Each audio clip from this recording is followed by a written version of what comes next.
بسم اللہ الرحمن الرحیم الحمد للہ رب العالمین والصلاة والسلام علی سید الاولین والآخرین وعلی آلہ واصحابہ اجمعین ومن تبعہم بإحسان الی یوم الدین اما بعد فاعوذ باللہ من الشیطان الرجیم بسم اللہ الرحمن الرحیم یا ایہا الناس انا خلقناکم من ذکر و انثی وجعلناکم شعوبا وقبائل لتعارفوا ان اکرمکم عند اللہ اتقاکم۔ محترم حضرات، دینی بھائیو، دوستو، سب سے پہلے ہم اللہ رب العالمین کا شکر ادا کرتے ہیں کہ اس نے اس مقدس مہینے میں اپنے اس گھر میں ہمیں بیٹھ کر کے ایک نہایت اہم اور ضروری موضوع پر کچھ کہنے اور سننے کا موقع عطا کیا۔ اس پر ہم سب سارے ساتھی مل کے اللہ تعالیٰ کا شکر ادا کرتے ہیں اور دعا کرتے ہیں کہ اللہ تعالیٰ ہم سب کی اس مجلس کو قبول فرما لے۔ اس کے بعد ہم دائرۃ الاوقاف شؤون الاسلامیہ دبئی کے ہم شکر گزار ہیں جنہوں نے یہ برنامج اور یہ پروگرام ماہ رمضان کے لیے مقرر کیا اور ہمیں اور آپ کو بھی اردو زبان میں کچھ کہنے اور سننے کا موقع عطا کیا۔ اور ساتھ ہی ساتھ جو مین شخصیت اس پروگرام کے پیچھے کار فرما ہے شیخ محمد بن راشد حفظہ اللہ کے بھی شکر گزار ہیں، جنہوں نے جو ہر سال ماہ رمضان میں یہ موقع ہم سب کے لیے عطا کرتے ہیں۔ اللہ تعالیٰ کے توفیق سے دعا کرتے ہیں کہ اللہ تعالیٰ ان کی خدمات کو قبول فرمائے اور اس ملک کو ہمیشہ اللہ تعالیٰ ہرا بھرا اور اسلام کی خدمت کرنے کی توفیق عطا کرتا رہے۔ دوستو، جس موضوع پر گفتگو کرنا ہے اسی کی مناسبت سے ہم نے سورہ حجرات کی ایک آیت تلاوت کی ہے۔ اسلامی ہمارا معاشرہ جو ہے، معاشرہ ہمارا جس کو آپ سوسائٹی کہتے ہیں، خاندان کہا کرتے ہیں، ان میں سب مل کر کے ہم جو لوگ رہتے ہیں، ان میں اللہ تعالیٰ نے ایک دوسرے کو پہچاننے، ایک دوسرے کے حقوق مقرر کیے ہیں۔ جب تک ان حقوق کو ادا نہ کیا جائے ہمارا دین اسلام مکمل نہیں ہوتا۔ دنیا کے اندر ہم تمام انسانوں پر دو قسم کے حقوق مقرر ہیں، ایک اللہ کے حقوق ہیں، اسلام کے حقوق، رسول کے حقوق، اور دوسرے جو ہیں میرے بھائیوں مخلوق کے حقوق، بندوں کے حقوق ہیں۔ جس طرح سے اللہ تعالیٰ کے حقوق کو ادا کرنے کے اللہ نے ہمیں توفیق دی، نماز بھی اللہ کے حقوق میں ہے، ایمان باللہ اللہ کے حقوق میں ہے، ماہ رمضان کا روزہ بھی اللہ تعالیٰ کے حقوق میں ہے، اور اتنی دیر تک تراویح کی نماز پڑھتے رہے یہ بھی اللہ تعالیٰ کے حقوق میں سے ہے۔ جس طرح سے اللہ تعالیٰ نے اپنے حقوق ادا کرنے کی توفیق نصیب فرمائی، دعا کریں اللہ تعالیٰ ہم سب کو ایسے دوسرے حقوق جن کو حقوق العباد کہا جاتا ہے ان کو بھی ادا کرنے کے توفیق نصیب فرمائے۔ میرے بھائیوں، ہم اور آپ جس معاشرے میں رہتے ہیں وہاں ضرورت اس بات کی ہوتی ہے کہ ہر ایک دوسرے کا مددگار ہو۔ اللہ نے معاشرے میں ہر ایک کو دوسرے کا محتاج بنایا ہے، کوئی انفرادی اور اکیلی زندگی نہیں گزار سکتا۔ رب العالمین نے ارشاد فرمایا واتقوا اللہ الذی خلقکم من نفس والذی یا ایھا الناس اتقوا ربکم الذی خلقکم من نفس واحدہ وخلق منها زوجها وبث منهما رجالا کثیرا ونساء واتقوا اللہ الذی تساءلون به والارحام۔ اے لوگو، اس رب سے ڈرتے رہو جس نے ایک آدم اور ایک حوا سے تم تمام لوگوں کو پیدا کیا، اور سب کو پیدا کرنے کے ایک عورت اور ایک باپ آدم اور ایک ماں حوا سے وَمَسَّ مِنْهُمَا رِجَالًا كَثِيرًا وَنِسَاءً۔ پھر اللہ تعالیٰ نے ان دونوں کی برکت سے پوری دنیا کو انسانوں سے بھر دیا۔ اللہ تعالیٰ نے ہمارے معاشرتی زندگی کا بنیاد ماں اور باپ سے شروع کیا ہے۔ دوستو، تو ہر ایک کے حقوق ہیں، اور نبی علیہ السلام کے فرمان کے مطابق لَتَعُدُّنَّ الْحُقُوقَ إِلَىٰ أَهْلِهَا، اگر تم نجات چاہتے ہو تو ہر ایک کا حق ادا کرتے رہو.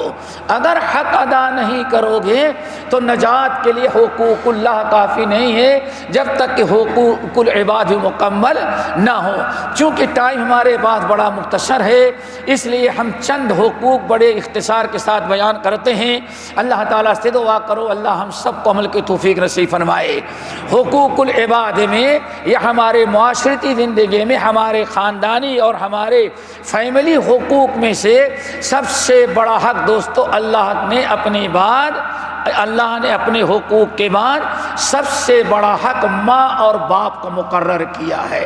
رب العالمین نے جہاں اپنے سب سے بڑے حق توحید کا حکم دیا ہے وہی اسی کے ساتھ ہی اللہ نے ماں باپ کے ساتھ احسان و سلوک کرنے کا بھی حکم دیا ہے. وَقَضَىٰ رَبُّكَ أَلَّا تَعْبُدُوا إِلَّا إِيَّاهُ وَبِالْوَالِدَيْنِ إِحْسَانًا. تمہارے رب نے فیصلہ کر دیا ہے, تم کو حکم دے دیا ہے. کس بات کا؟ کہ اللہ کے علاوہ کسی کی عبادت نہیں کرنا. اور کس چیز کا حکم دیا؟ وَبِالْوَالِدَيْنِ إِحْسَانًا, ماں باپ کے ساتھ اچھا سلوک ادا کرنا. سبحان اللہ. اللہ اپنے حق کے بعد مخلوقات میں سب سے بڑا حق اگر کسی کا مقرر کیا ہمارے اوپر تو اپنے ماں باپ کا. دعا کرو اللہ تعالیٰ سب کو ماں باپ کو حقوق ادا کرنے کی توفیق نصیب فرمائے. صحیح بخاری اور مسلم کی روایت ہے, حضرت عبداللہ ابن مسعود رضی اللہ تعالیٰ عنہ کہتے ہیں میں نے پوچھا یا رسول اللہ ای الاعمال افضل, اب احب الی اللہ, بتائیے کہ سب سے بڑا عمل اسلام میں سب سے بڑا عمل کیا ہے؟ آن فرمائے الصلاۃ لوقتہا, سب سے بڑا عمل اسلام میں توحید کے بعد اول وقت پر نماز ادا کر لینا ہے. میں نے پوچھا یا رسول اللہ ثم ماذا, اچھا سب سے بڑا عمل تو یہ سمجھ میں آ گیا کہ اللہ نماز پڑھنا ہے وقت پر, لیکن ثم ماذا آپ ذرا بتائیں اس کے بعد یعنی نماز کے بعد سب سے بڑا حق کیا ہوتا ہے؟ تو نبی علیہ الصلوۃ والسلام نے ارشاد فرمایا نماز کے بعد سب سے بڑا حق جو ہوتا ہے وہ بر الوالدین ہے, ماں باپ کے ساتھ احسان اور سلوک کرنا ہے. ذرا سوچو ماں باپ اس معاشرے میں جو ہمارے سب سے بڑے اللہ کے بعد مربی اور محسن ہیں, نماز کے بعد سب سے بڑا حق اللہ تعالیٰ نے ماں باپ کا رکھا ہے. میں نے پوچھا یا رسول اللہ ثم ماذا, اس کے بعد ثم الجہاد فی سبیل اللہ, اس کے بعد جہاد فی سبیل اللہ ہے. تو دوستو سب سے بڑا عمل نماز کے بعد اللہ تعالیٰ کی عبادت کے بعد اللہ رب العالمین نے ماں باپ کے حقوق ادا کرنا مقرر کیا ہے. وبالوالدین احسانا. حضرت عبداللہ ابن عمرو بن العاص رضی اللہ تعالیٰ عنہ کہتے ہیں میرے بھائیو دعا کرو کہ اللہ تعالیٰ سب کو ماں باپ کا فرما بردار بنائے اور ماں باپ کے حقوق ادا کرنے کی توفیق نصیب فرمائے. نبی علیہ السلام ارشاد فرماتے ہیں حضرت عبداللہ ابن مسعود کے بعد عبداللہ ابن عمرو بن العاص رضی اللہ تعالیٰ عنہ کی روایت ہے, کہتے ہیں میں نبی علیہ السلام کو فرماتے ہوئے سنا کہ اللہ کے رسول نے ارشاد فرمایا اے لوگو ان رضا اللہ فی رضا الوالدین, جب تک انسان اپنے ماں باپ کو خوش نہیں کرتا تب تک کچھ بھی کر ڈالے اللہ بھی اس سے خوش نہیں ہوتا. میرے بھائیوں اس سرزمین پر آسمان کے نیچے جب تک ایک انسان ماں باپ کا حق ادا کر کے ماں کے ساتھ احسان و سلوک کر کے ماں باپ کو راضی نہ رکھے اللہ تعالیٰ بھی اس سے راضی نہیں ہوتا. بلکہ ایک حدیث سنا کر کے ہم بات کو آگے بڑھاتے ہیں. امام ابن خزیمہ, امام ابن حبان, امام بہقی اور امام احمد بن حنبل رحمہ اللہ کہتے ہیں حضرت عقبہ رضی اللہ تعالیٰ عنہ حدیث کے راوی کہتے ہیں ہم لوگ نبی علیہ السلام کی مجلس سے بیٹھے ہوئے تھے, اتنے میں ایک شخص آیا, آنے کے بعد کہتا ہے یا رسول اللہ ارأیت ان شہدت ان لا الہ الا اللہ وانک رسول اللہ وصلیت الصلوات الخمس وادیت زکاۃ مالی وصمت رمضان وقمتہ فممن انا او کما قال علیہ الصلوۃ والسلام. آپ نے ساتھ نبی آپ کی مجلس میں آیا ایک شخص نوجوان، آنے کے بعد کہتا ہے یا رسول اللہ آپ بتائیے ارأیت ان شہدت ان لا الہ الا اللہ، اگر میں اس بات کا اقرار کرتا ہوں کہ اللہ کے علاوہ کوئی عبادت کے لائق نہیں، وانک رسول اللہ، اور اس کا بھی اقرار کرتا ہوں کہ آپ اللہ کے سچے رسول ہیں، بغیر آپ کی اتباع کے نجات ناممکن ہے، وصلیت الصلوات الخمسہ، اور میں نے 5 وقتہ نماز کی زندگی بھر پابندی کی ہے، وادیت زکوٰۃ مالی، اور اپنے مال کی زکوٰۃ بھی دیتا ہوں، وصمت رمضان، اور ماہ رمضان کا روزہ بھی رکھتا ہوں، وقمتہ، اور ماہ رمضان میں قیام تراویح کی نماز بھی پڑھتا ہوں۔ دوستو کتنے عمل ہو گئے؟ یا رسول اللہ ارأیت ان شہدت ان لا الہ الا اللہ وانک رسول اللہ وصلیت الصلوات الخمسہ وادیت زکوٰۃ مالی وصمت رمضان وقمتہ، کتنے عمل ہو گئے؟ 6 اعمال۔ اس نے کہا یا رسول اللہ آپ بتائیے اگر ہم 6 اعمال کی پابندی کرتے رہے اور اسی پر ہماری زندگی گزری اور موت بھی انہی اعمال پر آئی تو فممن انا، قیامت کے دن اللہ تعالی ہم کو کن کے ساتھ رکھے گا؟ آپ نے فرمایا اگر تم سچے ہو اور ان اعمال کی پابندی کرتے ہو تو یاد رکھنا فانت مع النبیین والصدیقین والشہداء والصالحین وحسن اولئک رفیقا، اگر یہ 6 اعمال تم نے پابندی سے کی اور انہی پر تمہاری موت آئی تو یاد رکھ بڑا خوش نصیب ہے، قیامت کے دن اللہ تعالیٰ جنت میں تجھے نبیوں کے ساتھ رکھے گا، صدیقین کے ساتھ رکھے گا، شہداء کے ساتھ رکھے گا، صالحین کے ساتھ رکھے گا، وحسن اولئک رفیقا، اور ان سے اچھے ساتھی کوئی نہیں ہو سکتے۔ وہ بندہ بڑا خوش ہو گیا، کیوں؟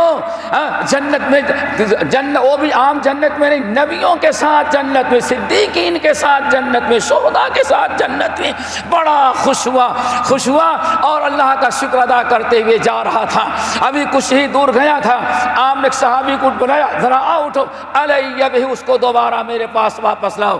وہ آدمی گیا، جا کر کہا بھائی صاحب آپ نہیں جائیں، اللہ کے رسول آپ کو یاد کر رہے دوبارہ۔ بڑا خوش ہوا، آیا، اللہ کے رسول نے پوچھا تم نے کیا سوال کیا؟ کہا ہم نے سوال کیا یا رسول اللہ ارأیت ان شہدت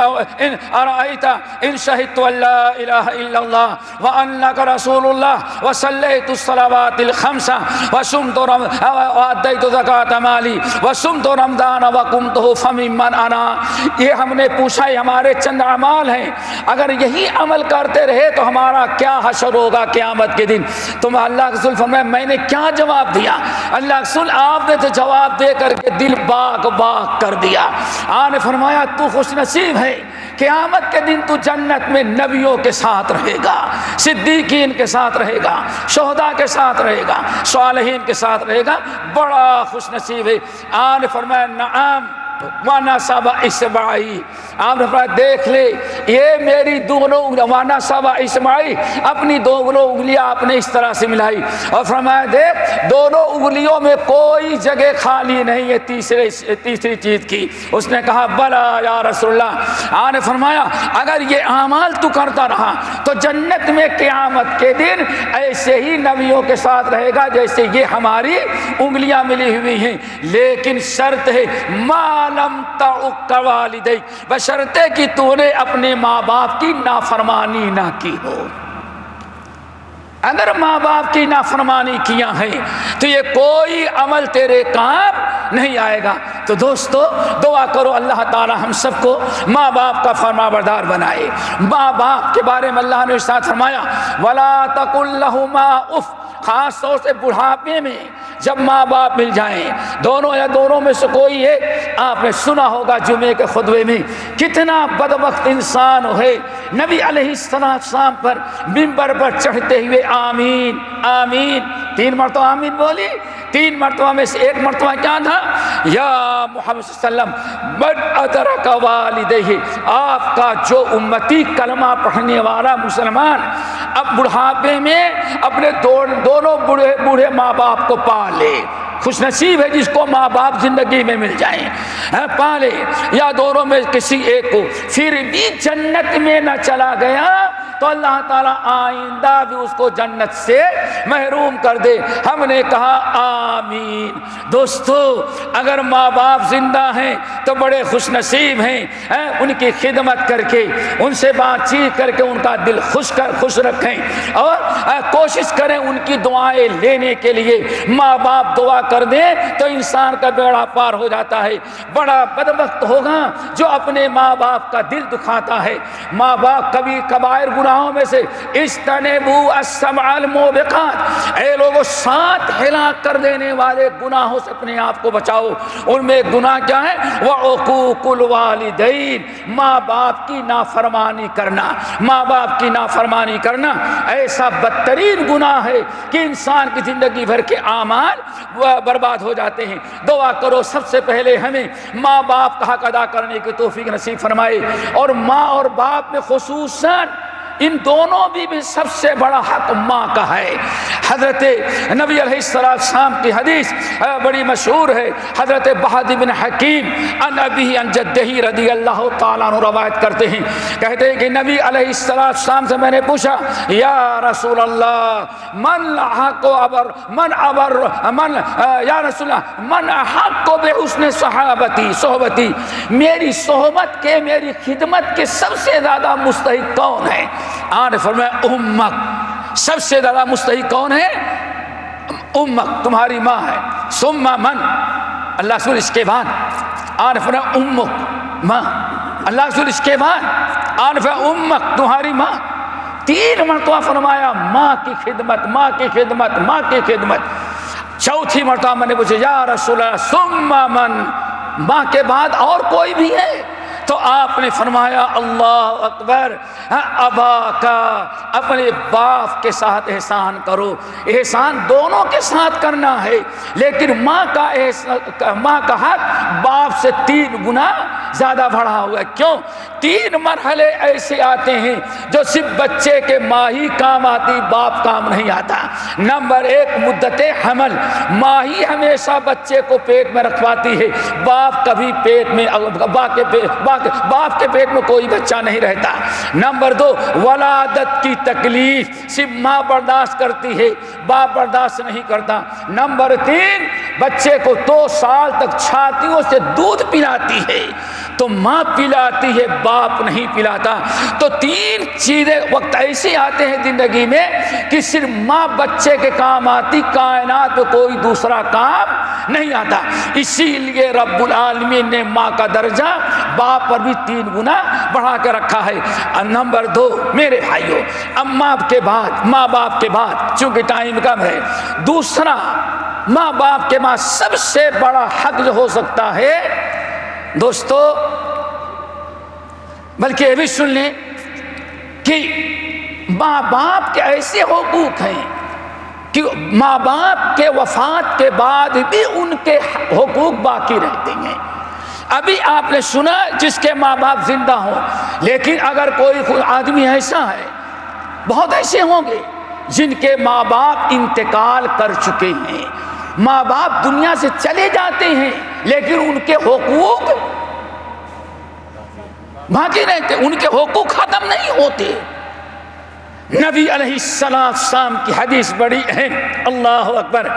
نبی علیہ السلام کے بعد نے حضرت ابو اسید رضی اللہ تعالیٰ عنہ کہتے ہیں، کہنے کہ یا رسول اللہ حل بقی شیء من بر والدی بعد وفاتہما، یا رسول اللہ کیا ماں باپ کے انتقال کے بعد بھی دنیا سے چلے گئے دونوں، لیکن ان کے کچھ حقوق باقی رہ جاتے ہیں کہ جب تک زندگی رہے ان کے حقوق ادا کر دیے؟ آن نے فرمایا نہیں، ماں باپ دنیا سے چلے بھی جاتے ہیں تو ان کے 5 حقوق باقی رہتے ہیں۔ اگر جس کے ماں باپ زندہ ہیں بڑا خوش نصیب ہے، اگر جس کے باپ دنیا سے چلے گئے ہیں، ابھی بھی ماں باپ قبر میں ہیں، لیکن ان کی اولاد پر ان کے کتنے حقوق باقی ہیں؟ 5۔ ان کو یاد رکھو دوستو، یہ حقوق ادا کرنے کی کوشش کرو۔ آپ نے ساتھ فرمایا الدعاء لہما، سب سے بڑا حق یہ ہے کہ ماں باپ دنیا سے چلے جائیں تو ہمیشہ ان کے حق میں دعائیں کرتے رہو۔ نمبر 2 والاستغفار لہما، ہمیشہ ان کے حق میں دعائے مغفرت کرنا۔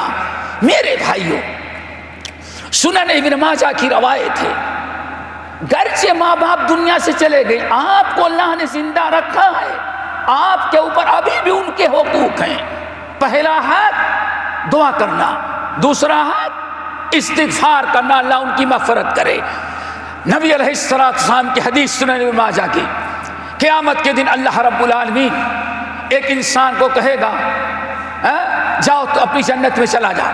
وہ جنت میں جائے گا، ایک جگہ جا کے کھڑا ہو گیا، کیوں؟ اس کو پتا چلا کہ ہماری جنت یہی ہے۔ جب دروازہ کھولنا چاہتا ہے تو اللہ فرماتے ارقے، یہ تیری جنت نہیں، اور اوپر جا۔ اوپر چلا گیا، پھر کہیں ٹھہرتا ہے، اللہ فرماتے ارقے، اور اوپر جا۔ اوپر جاتا ہے، وہاں بھی ٹھہر جاتا ہے، پھر اور اوپر گیا، پھر ٹھہر جاتا ہے، اللہ کہتے اور اوپر جا۔ اللہ نے اس کو اتنا ٹوکا کہ اور اوپر جا، اوپر جا، اوپر جا، کیا وہ بیچارہ رکتا ہی نہیں جب تک کہ اللہ رونے کا حکم نہ دے۔ آخر میں اللہ نے حکم دیا یہ تیری جنت ہے، جنت میں چلا جا۔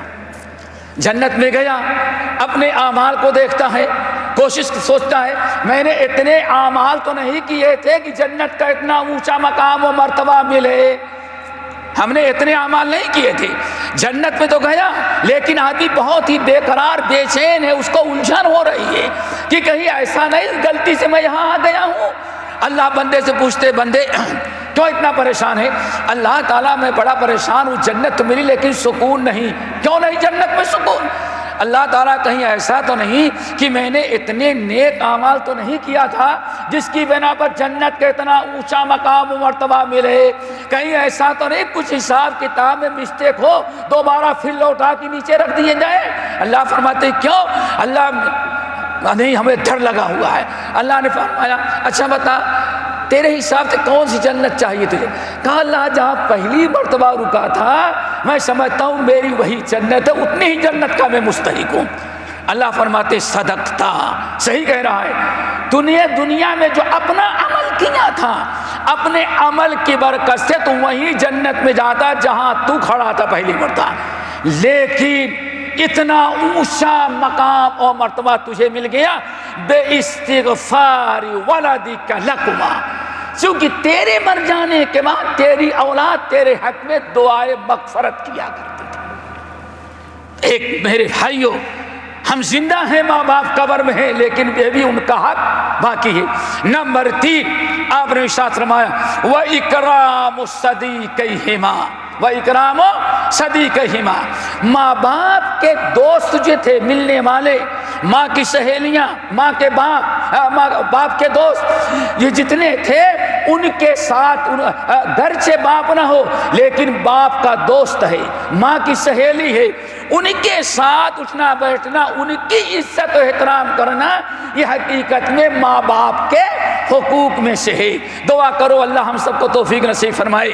حضرت عبداللہ، صحیح مسلم کی حدیث، حضرت عبداللہ ابن عمر ابن الخطاب رضی اللہ تعالیٰ عنہما مدینے سے نکلے، مکے کی طرف چلے جا رہے ہیں۔ 2 سواری رکھے، ایک سواری پہ بیٹھتے تھے، دوسری سواری ساتھ رہتی تھی، اگر یہ تھک جائے گی تو اس پر بیٹھ جائیں گے۔ چلے جا رہے تھے مکے اور مدینے کے درمیان، ایک جا رہے تھے، گاؤں تھا، چھوٹا سا گاؤں تھا، دیکھا ایک شخص ننگے بدن، صرف سطر ڈھانپا ہوا ہے، لکڑہارا کو لکڑی کاٹنے کی کلہاڑی ہاتھ میں، اور آنے کے بعد لوگوں تو قافلے والوں سے پوچھا من انتم، تم کون ہو؟ کہا نحن اہل المدینہ، میں اہل مدینہ ہوں۔ کہاں جا رہے ہو؟ ہم خانہ کعبہ کا عمرہ کرنے کے لیے جا رہے ہیں۔ تمہارا امیر کون ہے؟ کہا ہمارے امیر مشہور صحابی عبداللہ ابن عمر ابن الخطاب رضی اللہ تعالی عنہما ہے۔ کہا کون ہے؟ کہا وہ دیکھیں بیٹھے، سواری بیٹھے گی۔ سیدھے آیا دوڑ کر کے اور عبداللہ ابن عمر ابن الخطاب کی سواری کو روک کے کھڑا ہو گیا۔ کہا مجھے پہچانتے ہو؟ کہا نہیں پہچانتے۔ کہا تم چھوٹے سے تھے، میں تمہارے باپ عمر کا دوست ہوں، میں اپنے دیہات کی کچھ چیزیں لے کر کے، تحفے تحائف اور گفٹ لے کر کے تمہارے باپ عمر کے پاس جاتا تھا، اور تم ان کے گود میں چھوٹ کر کھیلنا کرتے تھے۔ کہا ماشاء اللہ، بہت خوش ہوئے۔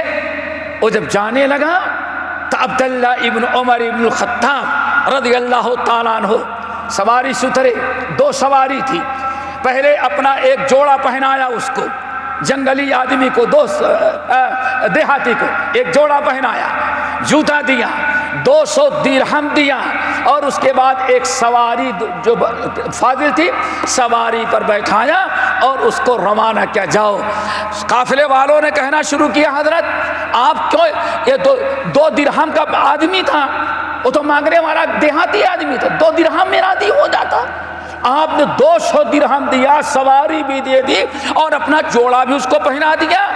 کہا ہے تو دیہاتی لیکن یہ میرے باپ عمر کا دوست ہے۔ اللہ اکبر، کس کا دوست ہے؟ ہمارے باپ کا دوست ہے دیہاتی جنگلی انسان ہے لیکن ہے تو میرے باپ عمر کا دوست۔ اور میرے ان کانوں نے پیارے نبی کو فرماتے ہوئے سنا ہے کہ ماں باپ کے ساتھ، ماں باپ کا ایک حق یہ بھی ہے کہ ماں باپ کے دوستوں کا کی عزت اور ان کا احترام کیا جائے، ان کی تعظیم کی جائے۔ اللہ اکبر، دعا کرو ہمیں بھی ماں باپ دنیا سے گئے، اگر ان کے کچھ جیتے جاگتے دوست ہوں یا ماں کی سہیلیاں ہوں تو باپ کا دوست سمجھ کر کے ان سے محبت کرنا، ان سے ملنا، ان کو تحفے تحائف دینا، ان کو نہیں دینے بلکہ آپ اپنے باپ کا حق ادا کر رہے ہیں۔ اللہ تعالی ہم سب کو حق ادا کرنے کی توفیق نصیب فرمائے۔ اس کے بعد میرے بھائیوں، ماں باپ کے بعد سب سے بڑا حق اگر کسی انسان پر ہو، انسان پر ہے تو اولاد کا حق ہے۔ کس کا؟ بیٹے اور بیٹیوں کا، ان کا حق ہے۔ کیوں؟ انہی سے آئندہ آپ کی نسل چلنے والی ہے، اسی لیے اولاد کے حقوق میں سے بڑا حق ہے اچھا ولادت پر عقیقہ کیا جائے، خوشی کا اظہار کیا جائے، اچھا سا نام رکھا جائے، اور ہمیشہ اولاد کے حق میں دعا کی جائے، ربنا ہب لنا من ازواجنا وذریاتنا قرۃ اعین واجعلنا للمتقین اماما۔ دعا کرو، یاد ہے دعا؟ یہ ہمیشہ دعا پڑھا کرو دوستو، ربنا ہب لنا من ازواجنا وذریاتنا قرۃ اعین واجعلنا للمتقین اماما۔ اللہ ایسی بیوی دے، ایسا جوڑا دے، ایسی اولاد دے جس کو دیکھ کر کے آنکھیں ٹھنڈا کو دل باغ باغ ہو۔ کب ہوگا؟ جب اپنے اولاد کو نماز پڑھتے ہوئے دیکھیں، اپنے باپ اولاد کو روزہ رکھتے ہوئے دیکھیں، اپنی اولاد کو ماں باپ کی فرما برداری کرتے ہوئے دیکھیں، اپنی اولاد کو ماں باپ کے رشتہ داروں کے ساتھ اچھا سلوک کرتے ہوئے دیکھیں۔ تو دوستو اولاد کی تربیت بڑا طویل مضمون ہے، ہم ادھر نہیں جانا چاہتے، بس ایک چیز بیان کرتے ہیں۔ قرآن پاک سورہ تحریم کی آیت اللہ رب العالمین ارشاد فرماتے ہیں، یا ایھا الذین آمنوا قوا انفسکم واہلیکم نارا۔ اے ایمان والو، تمہارے اوپر 2 فریضہ ہے۔ پہلا فریضہ ہے اپنے آپ کو جہنم سے بچانا، قوا انفسکم، اپنے آپ کو جہنم سے بچاؤ، واہلیکم، صرف اپنے آپ کو بچانا کافی نہیں ہے، ایک فریضہ ہے اپنے آپ کو بچانا اور دوسرا فریضہ ہے اپنی اولاد کو جہنم سے بچانا۔ اب کیسے بچائیں گے؟ ہم تو شیطان سے اس سے بچانے کے لیے بچے کے گلے میں تعویذ لٹکا دیتے ہیں، تعویذ سے بچہ بچ جائے گا، نہیں، کیسے جہنم سے بچے گا؟ حضرت عبداللہ بن مسعود، حضرت علی بن ابی طالب رضی اللہ تعالیٰ عنہ آیت کی تفسیر کہتے ہیں، یا ایھا الذین آمنوا قوا انفسکم، اے ایمان والو اپنے آپ کو جہنم سے بچاؤ۔ کیسے؟ بالایمان والعمل الصالح، ایمان درست کر کے، عمل صالح کر کے اپنے آپ کو جہنم سے بچاؤ۔ والعصر ان الانسان لفی خسر، خسر الا الذین آمنوا وعملوا الصالحات۔ انسان اپنے آپ کو جہنم سے خسارے سے بچانا چاہتا ہے تو ایمان اور عمل صالح، لیکن اولاد کو کیسے جہنم سے بچائے؟ یا ایھا الذین آمنوا قوا انفسکم، ایمان والو اپنے آپ کو جہنم سے بچاؤ ایمان اور عمل صالح کر کے۔ دوسرا فریضہ واہلیکم نارا، اور اپنی اولاد کو بھی جہنم سے بچاؤ۔ اپنی اولاد کو جہنم سے کیسے بچائیں؟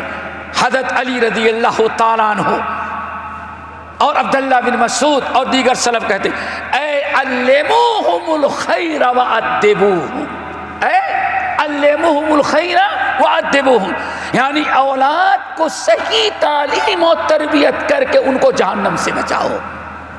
اور دوستو یاد رکھنا اچھی طرح سے، اگر اولاد کی تربیت نہ ہوئی، تربیت نہ کیا ہم نے اولاد کے عقیدے پر، ایمان پر، عمل پر ہم نے کوشش نہ کی اور اولاد کی صحیح تربیت نہ کیا، تو قیامت کے دن اگر جہنم میں گیا تو قرآن موجود ہے وَلَا يَحْمِلُنَّ أَثْقَالَهُمْ وَأَثْقَالًا مَعَ أَثْقَالِهِمْ، ایسے ماں باپ اپنے بھی گناہوں کی سزا اٹھائیں گے اور اپنی اولاد کے بھی گناہوں کی سزا اٹھائیں گے، ڈبل سزا ہوگی۔ ان الخاسرین الذین خسروا انفسهم واہلیہم یوم القیامہ، سب سے بڑا خسارہ اٹھانے والا وہ انسان ہے جو خود بھی جہنم میں جائے اور اپنی اولاد کو بھی غلط تربیت کی وجہ سے اپنی اولاد کو جہنم میں لے کے جائے۔ اولاد کی تربیت کرو۔ اسی لیے میرے بھائیو، اولاد اگر مرتد ہوتی ہے، اولاد کسی غلط راستے پر جاتی ہے تو اس کا ذمہ دار اللہ تعالیٰ نے ماں باپ کو بنایا ہے۔ صحیحین کی روایت کل مولود یولد علی الفطرہ فابواہ یحودانہ او ینصرانہ او یمجسانہ، ہر بچے کو اللہ فطرت اسلام پر پیدا کرتا ہے، لیکن بچے کو یہودی کون بناتے ہیں؟ ماں باپ۔ غلط تربیت سے، غلط تعلیم سے بچہ یہودیوں کی طرح سے چلا جاتا ہے، بچہ عیسائیوں کے طریقے پہ چلا جاتا ہے، بچہ غیر مسلموں کے طریقے پہ چلا جاتا ہے۔ اب آپ ذرا غور کریں، بچہ اگر غلط راستے پہ جا رہا ہے تو اس حدیث میں پوری ذمہ داری اللہ نے ذمہ دار کس کو قرار دیا ہے؟ ماں اور باپ کو۔ کتنی بڑی ذمہ داری ہے۔ فطرت اللہ التی فطر الناس علیہا لا تبدیل لخلق اللہ ذالک الدین القیم، یہ اصل میں دین، یہی ٹھوس دین ہے کہ خود بھی اپنے آپ کو دین پر قائم رکھیں اور اپنی اولاد کو بھی دین پر قائم رکھیں۔ اولاد کا حق کے حقوق امام بہقی رحمۃ اللہ علیہ نقل کرتے ہیں، قیامت کے دن حشر کے میدان میں اللہ تعالیٰ اس طرح سے ماں کو کھڑا کیا اور باپ کو کھڑا کیا اور بیچ میں اس کے بچے ہوں گے۔ دعا کرو یہ مرحلہ سب کے لیے آسان ہو جائے، لیکن کب ہوگا؟ جب بچوں کے حقوق ادا کریں، بچوں کا حق ادا کریں، اولاد کا حق۔ ایسے دونوں کو کھڑا کیا اور بیچ میں بچے ہوں گے۔ اللہ تعالیٰ اس سے پوچھے گا یہ بچے کس کے ہیں؟ میرے بچے ہیں۔ ماں یہ بچے کس کے ہیں؟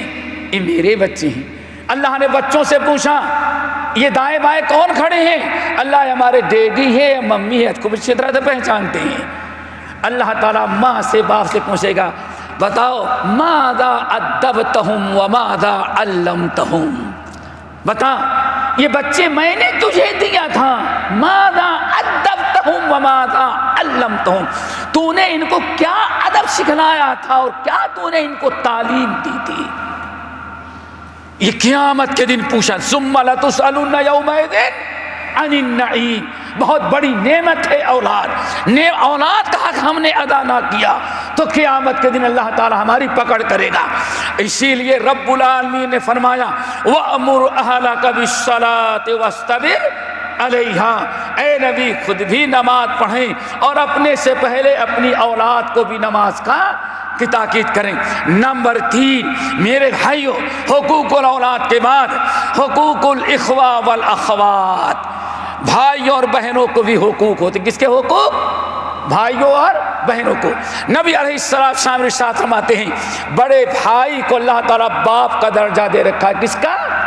باپ کا لیس منا من لم یرحم صغیرنا ولم یوقر کبیرنا، اپنے بھائی اور بہنوں کا بھی اہتمام کرو۔ اسی لیے نبی علیہ السلام سے پوچھا گیا یا رسول اللہ ہم کس کے ساتھ احسان کریں؟ آپ نے فرمایا امک و اباک، امک و اباک و اختک و اخاک، اپنے ماں کی باپ کا حق ادا کرو، ماں کا حق ادا کرو، اور اپنی بہن کا حق ادا کرو، اور اپنے بھائی کا ادا کرو۔ دیکھیں بھائی اور بہن کو بھی کہ اللہ تعالیٰ نے حقوق ادا کیا ہے، رشتے ناطے کے حقوق ہیں، وراثت میں حقوق ہیں، ادب اور احترام کے حقوق ہیں۔ آپ نے ارشاد فرمایا من لا یرحم صغیرنا ولم یوقر کبیرنا، جو اپنے بڑوں کی عزت نہ کرے، بڑوں کی عزت کرے اور چھوٹوں سے شفقت اور محبت کریں۔ اللہ تعالی ہمیں سب کو اپنے چھوٹے بڑوں کا احترام کرنے کی توفیق نصیب فرمائے۔ نمبر 5 میرے بھائیوں، آج ہمارے معاشرے میں بہت سارا اختلاف، باپ کے زندگی کے بعد ہمیں اپنے چچاؤں کے ساتھ، چچا و تایا کے ساتھ جھگڑا ہو جاتا ہے۔ یہی ہوتا ہے نا، ہر گھر کے اندر کہیں جائیداد کا، لین کا، دین کا، سارا جھگڑا چچا اور بھتیجے کو ہوتا ہے۔ آپ نے کیا سمجھا ہے میرے بھائی؟ چچا کا مقام کیا ہے؟ صحیح بخاری اور مسلم کی روایت، نبی علیہ السلام نے ارشاد فرمایا ام الرجل صنم ابی، اے لوگوں اپنے چچا کا خیال رکھنا، کبھی چچا کے ساتھ بے ادبی نہیں کرنا، چچا کے حقوق کو پہچاننا، اس کا حق ادا کرنا، اس کی عزت کرنا، اس کا اہتمام کرنا۔ کیوں؟ تمہارے باپ کا بھائی ہے۔ اور ام الرجل صنم ابی، آپ نے فرمایا لوگوں چچا بھی باپ کے قائم مقام ہوتا ہے۔ کس کے قائم مقام ہوتا ہے؟ اور 36 کا آنکڑا ہمارے ہاں کس سے ہوتا ہے؟ چچا کے ساتھ۔ ذرا سوچو کبھی، نبی علیہ السلام اپنے چچا عباس، تھوڑی سے کسی نے سختی کیا، اللہ رسول فرمایا خبردار، اگر میرے چچا کو تم نے ستایا تو مجھے ستایا، کیوں؟ میرا چچا ہے۔ ام الرجل صنم ابی، باپ کس کے، چچا کس کے قائم مقام؟ باپ کی۔ تو باپ کے ساتھ احسان کرنا چاہیے، اور باپ کے 5 حقوق بتایا تھا نا، دعا کرنا، استغفار کرنا، دوست کا اہتمام کرنا، وصلۃ الرحم التي لا تصل الا بهما، اور ماں باپ کے جو ددیال اور ننیال کے رشتے ہیں ان رشتوں کا بھی خیال رکھا جائے۔ اللہ اکبر میرے بھائیوں، یہ ماں باپ کی دنیا سے جانے کے بعد بھی پوری فیملی میں چچا ہے، 2 رشتے ہیں، ایک ددیال کا اور دوسرے ننیال کا۔ آپ نے ارشاد فرمایا چچا ہیں، چچا داد بھائی ہیں، چچا داد بیٹے ہیں، ان کا بھی اہتمام کرنا۔ کیوں؟ ان کا تعلق تمہارے باپ سے ہے، اور باپ کا حق نہیں ادا ہو سکتا جب تک کہ باپ کے بھائی اور باپ کے بھتیجوں کا اہتمام نہ کیا جائے۔ وہ امت الرجل، اسی طرح سے پھوپھی میرے بھائی۔ آگے ہم بڑھتے ہیں، نمبر 6 خال، ماں کا ننیال، ماں کا میکا۔ اللہ کے نبی علیہ السلام نے ارشاد فرمایا الخال اور خال وارث من لا وارث له، اے لوگوں ماموں کا بھی ذرا خیال کرنا، ننیال والوں کا رشتہ بھی بچاؤ۔ کبھی بیوی سے کوئی بات ہو، اس کا بخار جو ہے پورے خاندان پہ نہیں اتارو۔ بیوی کا میکا، ننیال، ماما ہے، ماموداد بھائی ہے، خالائیں ہیں، ماموداد بھائی ہیں، بہت سارے ماموں کے اولاد ہے۔ جب تک ہمارا خاندان پورا مکمل نہیں ہوگا جب تک کہ ننیال والوں کا بھی خیال نہ رکھیں۔ ماموں کا قائم مقام کس کے ہوتا ہے؟ وارث۔ اگر باپ نہیں ہے، کبھی چچا نہیں ہے، تو اللہ تعالیٰ نے ماموں کو وارث قرار۔ الخال وما وارث من لا وارث، جس کا کوئی وارث نہیں ہوگا اس کا وارث کون بنے گا؟ ماں بنے گا۔ اللہ کے رسول صلی اللہ علیہ وسلم نے فرمایا الخالۃ بمنزلۃ الام، الخالۃ بمنزلۃ الام، اے لوگوں خالہ کو بھی نظر انداز نہیں کرنا۔ کیوں؟ خالہ جو ہے ماں کی بہن ہے، ماں کے قائم مقام، بمنزلۃ الام، الخالۃ بمنزلۃ الام، ماں خالہ ماں کے قائم مقام ہے۔ اسی لیے عبداللہ بن عباس رضی سن نبی داؤد کی روایت، نبی علیہ السلام کے بعد ایک شخص آیا اور کہنے لگا یا عبداللہ اصبت ذنبا عظیما فہل لی من توبہ، میں نے بہت بڑا گناہ کر دیا ہے، کیا میرے گناہ کی توبہ ہے؟ کہا کیا کیا؟ بہت بڑا کیا۔ فرمایا تیری ماں ہے؟ آنکھوں میں آنسو رونے لگا، نہیں ماں تو چلی گئی ہی دنیا سے، ماں نہیں ہے، ماں نہیں ہے۔ کہا اچھا ماں نہیں ہے، کیا خالہ باقی ہے؟ ہاں خالہ باقی ہے۔ آپ نے فرمایا جا اگر ماں نہیں ہے تو ماں خالہ کی خدمت کر، ماں سمجھ کر کے اگر تو نے خالہ کی خدمت کیا تو تیرے بڑے سے بڑے گناہ کو بھی اللہ معاف کر دیں گے۔ دوستو آخر میں آخری چیز جو بہت ضروری ہے، حقوق الزوجین۔ کس کے حقوق الزوجین؟ زوجین میاں بیوی کے حقوق آپ حضرات جانتے ہیں، شوہر کے حقوق بھی جانتے ہیں اور بیوی کے حقوق، ہمیں ان کا خیال رکھنا چاہیے۔ نہ اللہ فرماتے ہیں وعاشروہن بالمعروف، اے مردو اپنی بیویوں کے ساتھ اچھا رویہ رکھنا، اچھا سلوک رکھنا۔ اگر ان کے اندر فعسا ان تکرہوا شیئا، اگر کوئی ان کے اندر کوئی چیز تم کو ناپسند ہے، اگر اس پر تم صبر کرو گے تو رب العالمین ویجعل اللہ فیہ خیرا کثیرا، بہت ممکن ہے کہ عورت کے ایک دو غلطی بس صبر کرو تو اللہ تعالیٰ اس کے بدلے بہت سارے خیر کثیر سے نواز دے۔ تو معاویہ بن حیدر رضی اللہ تعالیٰ عنہ کہتے ہیں حجۃ الوداع میں نبی علیہ السلام سے پوچھا گیا یا رسول اللہ ما حق زوجۃ احدنا، ہماری بیویوں کا ہمارے اوپر کیا حق ہے؟ بیوی کیا حق ہے بیٹا؟ پوچھا گیا یا رسول اللہ ما حق زوجۃ احدنا علیہ، آپ نے فرمایا ان تطعمها اذا طعمت، جب کھاؤ تو اس کو بھی کھلاؤ، ایسا نہیں کہ دوستوں کے ساتھ ٹکے کباب کھا کے آ جاؤ اس کو سبزی بھی ادارو، نہیں، ان تطعمها اذا طعمت، جو کھاتا ہے اپنی بیوی کو بھی کھلا، اللہ اکبر، وان تکسوها اذا اکتسیت، اور اپنے لیے کپڑا خریدتا ہے تو بیوی کے لیے بھی ایک جوڑا خرید لے۔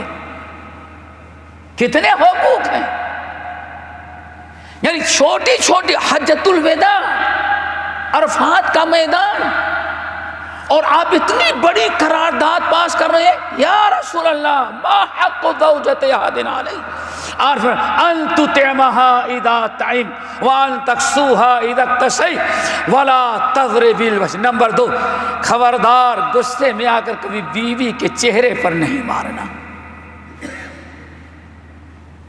چہرے پر مارے، کس کی بیوی کا چہرہ خراب کیا؟ بولو، اپنی بیوی کا چہرہ خراب کر دیا؟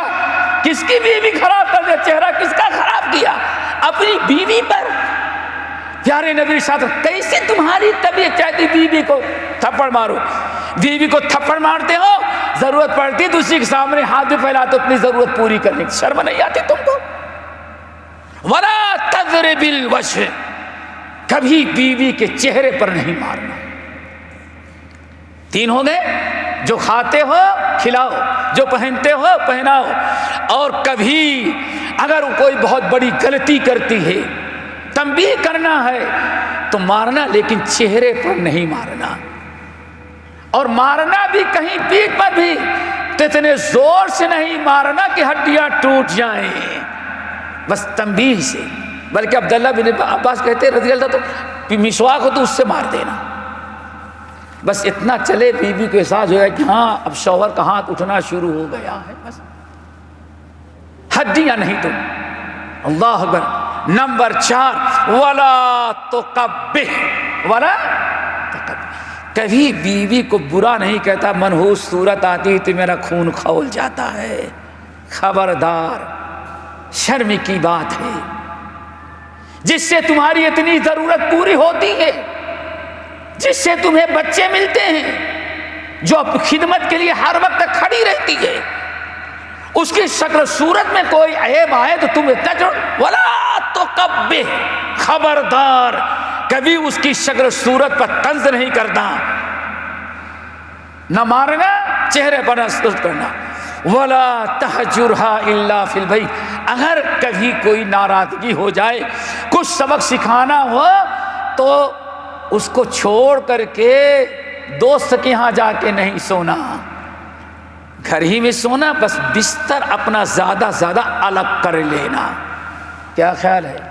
لڑ جھگڑ کر کے آئے دبئی تو اسے طلاق نامہ لکھ کے بھیج دیا، تم بہت شیطانی کرتی تھے، میں نے طلاق دیا طلاق دیا طلاق دیا، یہی کرتے ہیں لوگ نا، یہ طلاق دینا ہے تو یہاں سے بھیج دیا اور دوسرے دن یہاں سے طلاق نامہ بنا کر کے بھیج دیا۔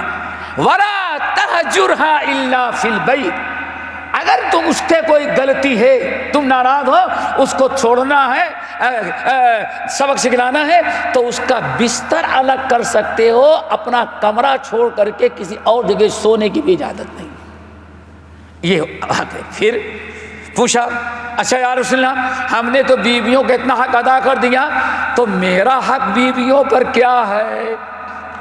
میرا بھی کچھ حق ہے۔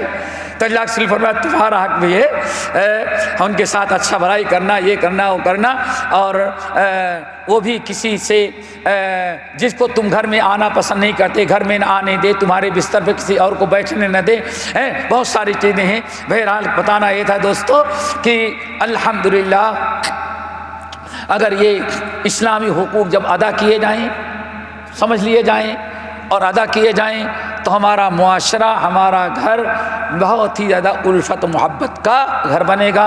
اللہ تعالیٰ سے دعا کرو کہ ہم سب لوگوں کو عمل کی توفیق نصیب فرمائے۔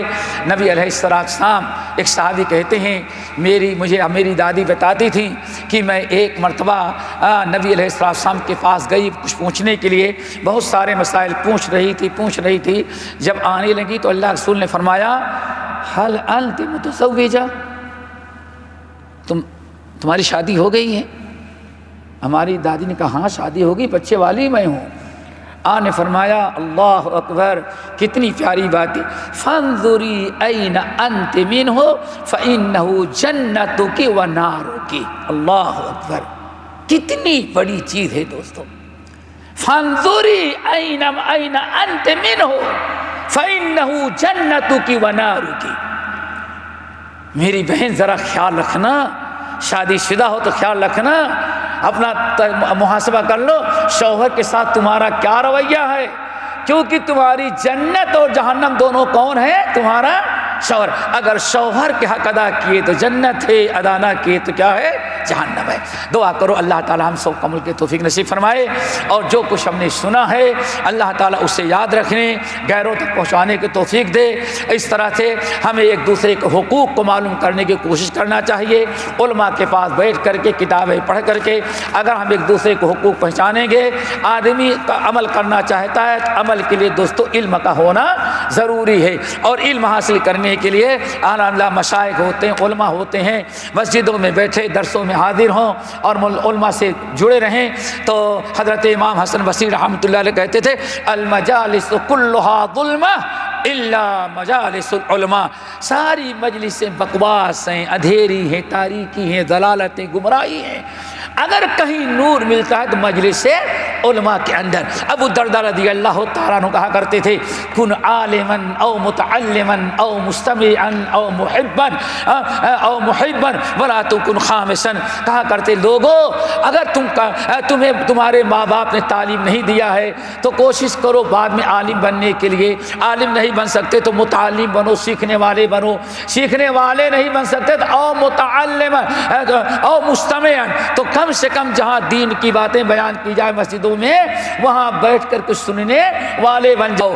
اگر سننے کا بھی نہیں موقع او محبن، کم سے کم علم اور علم والوں سے محبت کرنے والے بن جاؤ. ولا تکن خامسا، اگر پانچواں درجہ نہ عالم بنے نہ متعلم بنے نہ مستمع بنے نہ محب بنے. کن عالما او متعلما او مستمعا او محبا ولا تکن خامسا.